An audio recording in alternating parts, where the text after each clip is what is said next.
Olá, sexto ano! Hoje a nossa aula trata sobre verbo e especificamente sobre o modo indicativo, no capítulo 15 do livro. Nas aulas anteriores, nós tratamos sobre os modos do verbo e foram apresentados os aspectos gerais relacionados aos três modos do verbo, que são o indicativo, o subjuntivo e também o imperativo.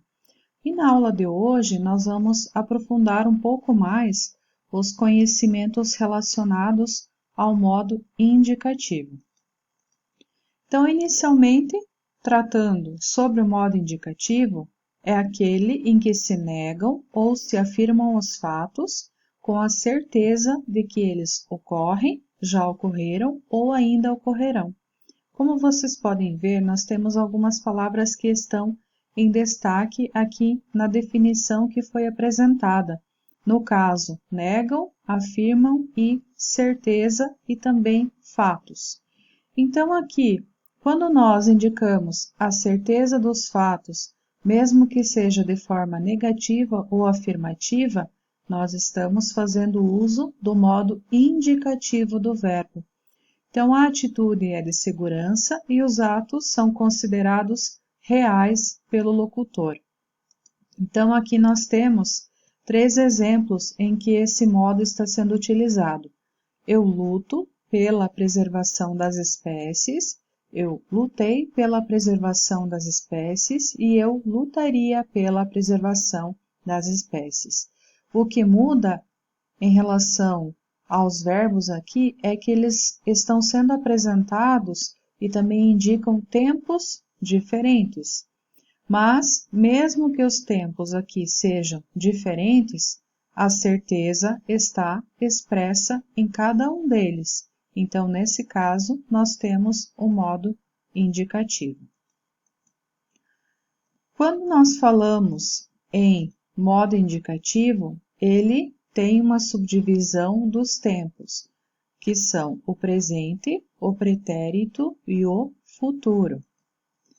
Então, quando se trata do tempo presente, ele expressa uma ação que ocorre no momento em que se fala, ou seja, é uma ação atual. Então, nós temos aqui um exemplo de conjugação no tempo presente, do verbo lutar.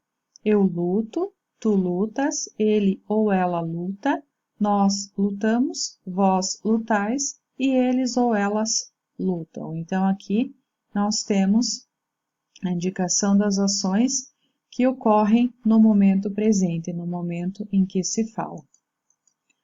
O pretérito expressa uma ação ocorrida antes do momento em que se fala. O pretérito, então, faz referência ao tempo passado.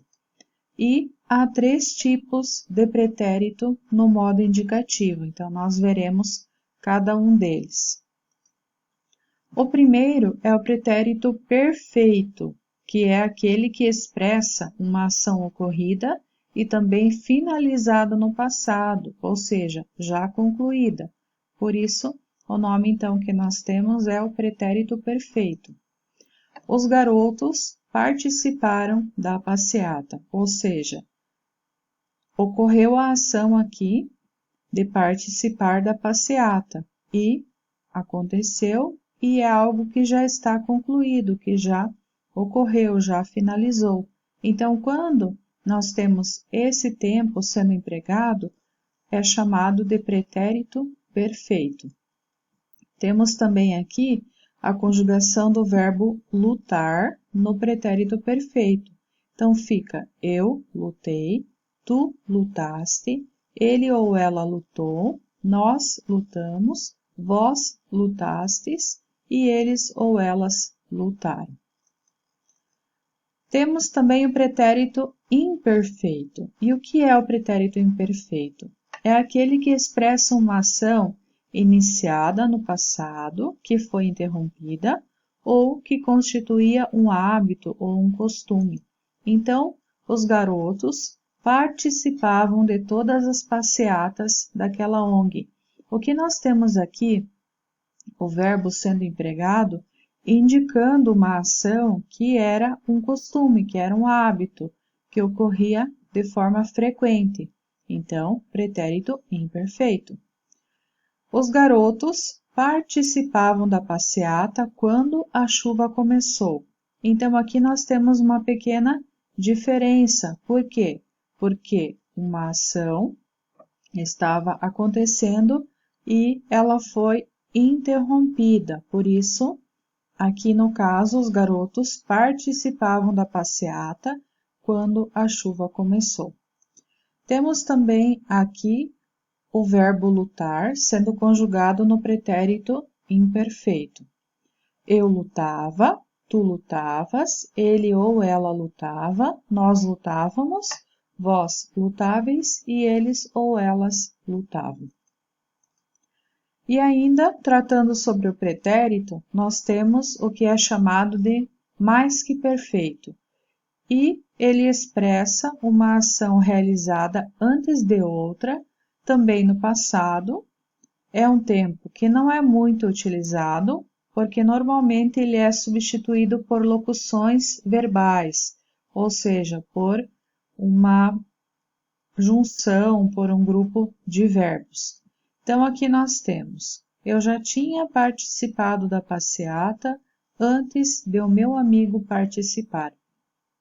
Tinha participado é uma locução verbal e eu participara da passeata antes de o meu amigo participar. Então, aqui nós temos a forma indicativa do pretérito mais que perfeito, que indica uma ação realizada antes de outra, também no passado.